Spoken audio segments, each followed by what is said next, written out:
ಆದರೆ ಬರುವ ಕಲಿಯುಗ ದೈವ ಪಾಪ ವಿನಾಶ ಲಕುಮಿಯ ಮನದ ಕಲುಕುತ್ತಲಿರುವ ಶ್ರೀ ವೆಂಕಟೇಶ ಭದ್ರಾದ್ರಿ ರಾಮನೇ ಮಧುರಾಪುರಿ ಶ್ಯಾಮದೇವನೇ ಶರಣಾಗಿ.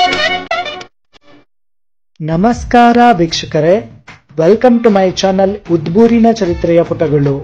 ವೀಕ್ಷಕರೇ, ಇವತ್ತಿನ ಈ ಒಂದು ವಿಡಿಯೋನಲ್ಲಿ ಉದ್ಬೂರು ಗ್ರಾಮದಲ್ಲಿ ಕಂಡುಬರುವಂತಹ ಶ್ರೀ ಲಕ್ಷ್ಮೀನಾರಾಯಣ ಸ್ವಾಮಿ ದೇವಾಲಯದಲ್ಲಿ ನವರಾತ್ರಿಯ ವಿಶೇಷದಂದು ದೇವರನ್ನ ಪಟ್ಟಕ್ಕೆ ಕೂರಿಸುವುದರ ಬಗ್ಗೆ ಈ ಒಂದು ವಿಡಿಯೋನಲ್ಲಿ ತಿಳಿಯೋಣ ಬನ್ನಿ. ವಿಶೇಷವಾಗಿ ಈ ನವರಾತ್ರಿಯ ಸಂದರ್ಭದಲ್ಲಿ ದುರ್ಗಾದೇವಿ ಆರಾಧನೆ ಮಾಡುವುದು ಸಾಮಾನ್ಯ. ಈ ಒಂದು ಗ್ರಾಮದಲ್ಲಿ ವಿಶೇಷವಾಗಿ ಶ್ರೀ ಲಕ್ಷ್ಮೀನಾರಾಯಣ ಸ್ವಾಮಿಯನ್ನ ಪಟ್ಟದ ಮೇಲೆ ಕೂರಿಸಿ ದೇವಿಗೆ ಮತ್ತು ದೇವನಿಗೆ ಉಯ್ಯಾಲೆ ಸೇವೆಯನ್ನ ಸಲ್ಲಿಸಲಾಗುತ್ತದೆ. ವೀಕ್ಷಕರೇ, ಈ ಒಂದು ಗ್ರಾಮದಲ್ಲಿ ಈ ಸಂಪ್ರದಾಯವು ಈ ದೇವಾಲಯದಲ್ಲಿ ಪುರಾತನ ಕಾಲದಿಂದಲೂ ನಡೆದುಕೊಂಡು ಬಂದಿದೆ.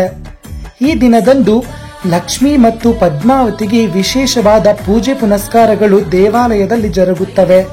ಈ ಸಮಯದಲ್ಲಿ ದೇವರ ಮುಂದೆ ಭಜನೆ, ಭಕ್ತಿಗೀತೆಗಳಂತಹ ಕಾರ್ಯಕ್ರಮಗಳು ಜರುಗುತ್ತವೆ. ಈ ರೀತಿ 9 ದಿನಗಳ ಕಾಲ ದೇವಾಲಯದಲ್ಲಿ ಉತ್ಸವದ ಮೂರ್ತಿಗಳನ್ನ ಆರಾಧನೆ ಮಾಡಲಾಗುತ್ತದೆ.